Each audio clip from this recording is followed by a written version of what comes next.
Kisah ini teman-teman sekalian, kalau sudah ada yang pernah dengar, anggap insya Allah review ilmu. Kalau ada yang belum dengar, anggap insya Allah tambahan iman, gitu kan. Kisah ini saya berikan nama dengan kisah sebuah terong. Gitu. Ada seorang anak muda di Damaskus, di ibu kota Syria, di zaman tabi'in dulu. Pernah datang ke sebuah masjid namanya Masjid At-Taubah. Masjid At-Taubah ini zaman tabi'in ada. Ada seorang tabi'in masyhur di situ, tinggal jadi imam juga jadi alim, mengajar tiap hari. Anak muda ini datang lalu berkata, wahai imam kalau kita kiai, wahai imam, saya datang dari luar Damaskus, ya, miskin, tidak punya apa-apa, tapi saya mau belajar agama. Boleh nggak saya numpang tinggal di masjid bersama anda? Saya bantu-bantu lalu saya hidup bersama anda, maksudnya makan minum bersama anda. Kata ya syekh itu, silahkan, nggak masalah. Tapi harus sabar, ya ikutin kehidupan saya, apa yang saya makan kau makan, apa yang saya minum kau minum. Kata anak muda ini, baiklah. Anak muda ini cerita, dia bilang setelah 3 bulan saya tinggal dengan syekh saya. Ternyata syekh saya ini orangnya sangat zuhud, luar biasa. Ada makanan makan, tidak ada makanan puasa. Dan hari ini sudah 3 hari kami puasa. Sahur dengan sebutir kurma segelas air, buka puasa juga begitu. Tapi ini sudah hari ketiga. Syekh saya masih kuat, saya sudah tidak kuat lagi, dia bilang. Saking tidak kuatnya saya bungkukkan punggung saya, menekan perut saya supaya lapar saya hilang. Dalam keadaan begitu, syaitan datang menggacaukan pikiran saya sambil berkata, wahai anak muda, di benak saya terlintas, sekarang sudah halal buat kau mencuri makanan. Kalau kau tidak curi makanan, kau mau makan dari mana? Akan mati kelaparan. Minta sama gurumu nggak punya. Minta-minta sama orang, gurumu larang, minta-minta sama orang. Sekarang kau curi makanan sepotong roti, yang penting tidak mati kelaparan. Dia bilang dalam kondisi saya berkecamuk pikiran syaitan begitu, saya berpikir mencuri makanan di rumah di sebelah masjid. Zaman dulu teman-teman sekalian, dinding masjid tidak seperti kita sekarang ada tembok. Jadi zaman dulu itu bisa dari tanah liat, atau kalau mau kuat, batang kurma ditebang atasnya, ditebang akarnya, ditancapin, lalu didempet-dempetin. Jadi dinding yang kuat. Dan rumah orang sama masjid berdempetan dindingnya. Dia naiklah dinding masjid, dari belakang masjid dia naik mau mencuri makanan.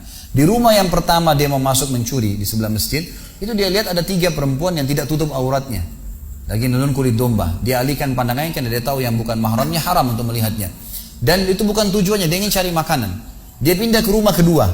Waktu dia pindah ke rumah kedua, dia lihat dari atas rumah karena pakai pelapa-pelapa kurma, jadi kelihatan nggak ada orang, tapi ada bau masakan. Karena laparnya dia turun ke dalam, dia masuk ke dapur, ditemukan ada panci yang lagi dipakai masak dengan kayu bakar. Di dalamnya ada, waktu dia buka, air yang sedang direbus 2 buah terong yang sudah matang.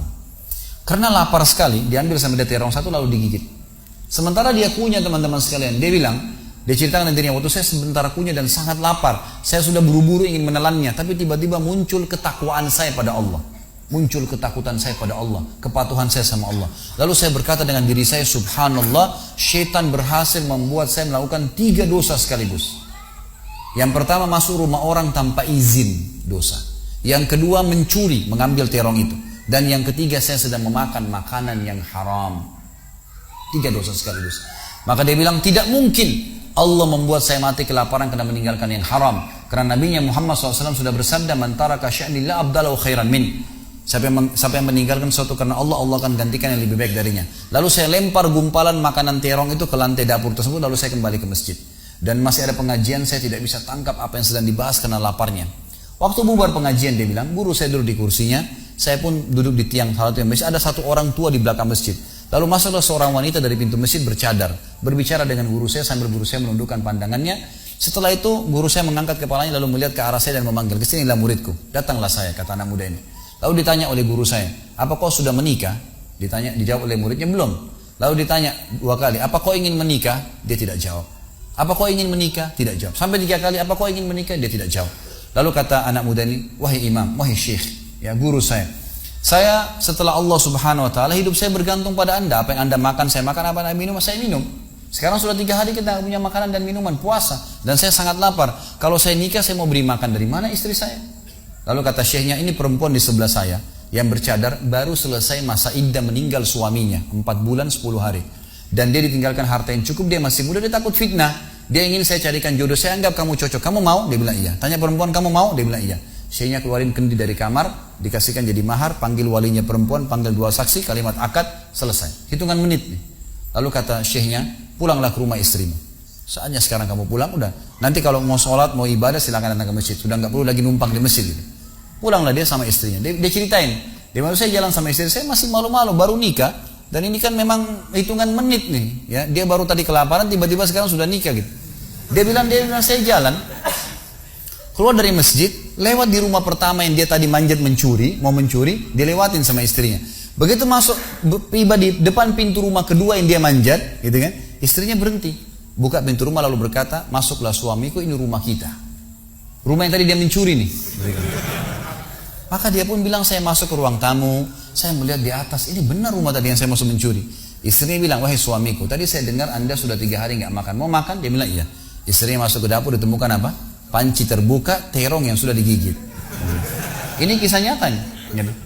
Tiba-tiba perempuan ini bilang, siapa yang makan terong saya? Spontan gitu, teriak gitu kan. Pada saat dia teriak, maka si laki-laki ini mengucapkan kalimat begini. Ini dari saksi bahasan kita. Dia mengatakan, kesinilah istriku. Demi Allah begini ceritanya. Kronologisnya saya manjat, saya turun, saya lapar, saya makan. Dan demi Allah sebelum saya telan, karena saya takut sama Allah, saya lempar ke dapur, ke lantai dapurmu dan belum kering tuh. Gitu kan? Maka perempuan ini mengucapkan kalimat, saya berharap semua muslimah di belakang sana juga punya iman seperti ini. Kata para ulama, ucapan wanita ini perlu diukir dengan ukiran emas, karena menandakan iman yang luar biasa. Kata dia, wahai suamiku, engkau meninggalkan segumpal makanan haram. Allah jadikan makanan itu, pancinya, rumahnya, pemilik rumahnya jadi milikmu sekarang. Allah bukan hanya hilangkan laparnya, makanannya dikasih, pancinya, rumahnya, pemilik rumahnya sekarang jadi milik dia.